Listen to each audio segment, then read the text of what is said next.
আমি সারিকালীনগর এবং বন্ধবাটপাড়া দারুল মহি সুন্নাহ মাদ্রাসা সভাপতি এবং এই মসজিদের দীর্ঘদিন এই মাদ্রাসা সরকারি অনুদানে এবং গ্রামের জনগণের স্বার্থে এই মাদ্রাসা করা হয়। এই মাদ্রাসা হঠাৎ করে পানি পূর্ব দিক দিয়ে বাইর হয়।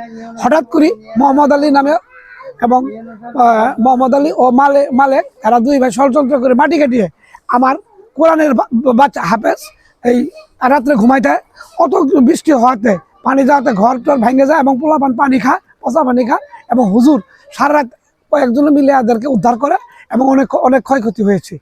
আমি সরকারের দৃষ্টি আকর্ষণ করে বলছি যাতে বিচার করে এবং সুষ্ঠু তদন্ত করে আমার 15 লক্ষ টাকার মতো ক্ষয়ক্ষতি হয়েছে তড়িৎ গতিতে যেন আমি এই বিচার কামনা করি। হ্যাঁ, আমি এই মাদ্রাসার সেক্রেটারি। 2004 হাতে আরম্ভ। এই মাদ্রাসার পানি সংস্কার এই কদিন সুস্থভাবে হইতো। গতবার আমরা ঘর ওঠাতে এই মাদ্রাসার পিছন দিয়ে জায়গা ছিল, আমরা অথচ বলছি যে মোহাম্মদ কাহা বা যে মালিক কাকাকে বলছি যে এক গ্রামবাসী যে বলছি কাকা তোমরা পানির যাওয়ার ব্যবস্থা করে দাও। ওনারা এক পাইপ দিছে অনেক উঠে 4 ইঞ্চি পাইপ দিছে, যার ফলে ওই পানি দিয়ে পানি না কাটায় মাদ্রাসা মাঠের উপরে চলে গেছে। চলে যাওয়ার পরে ঘরটার নষ্ট হয়ে গেছে গা, ছাত্র অনেকগুলো জিনিসপাতি হারাইছে, কাগজপত্র হারাই গেছে, ভাঙচুর হয়েছে এবং ঘরও ভেঙে গেছে। এতে আমাদের অনেক ক্ষয়ক্ষতি হয়েছে। কতগুলো বাচ্চাগুলোকে পানির মধ্যে থেকে হুজুররা টেনে তুলছে। হ্যাঁ, এই অবস্থা পরে জীবনযাত্রার মতো। আমরা তাদেরকে আবার আজকেও ডাকি বললাম যে কাকা এটা তোমরা কাজটা ঠিক করো নাই, আমরা তো আগেই বলছি যে তোমরা রাস্তা করে দাও। বলে আমরা রাস্তা করতে পারবো না, তোমরা বাঁধো।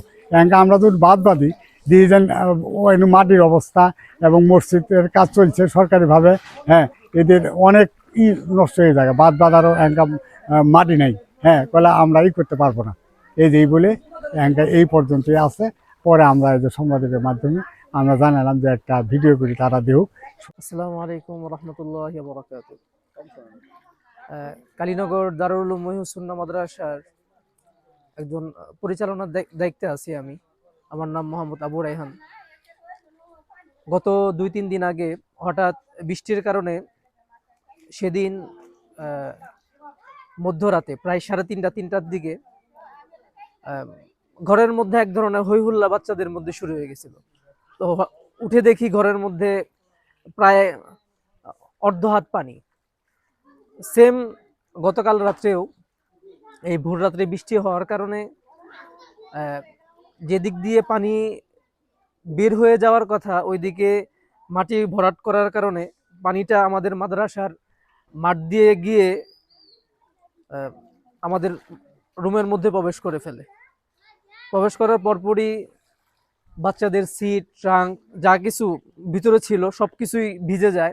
পাশাপাশি পানির লোড এই পানির লোডটা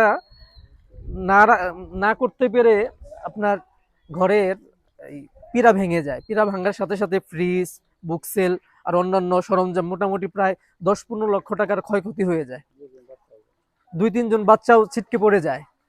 তো আল্লাহ তাআলার কাছে অশেষ শুকরিয়া এবং আল্লাহ তাআলার রহমতে আলহামদুলিল্লাহ বাচ্চাদের কোনো ক্ষয়ক্ষতি হয় নাই, হতে পারত।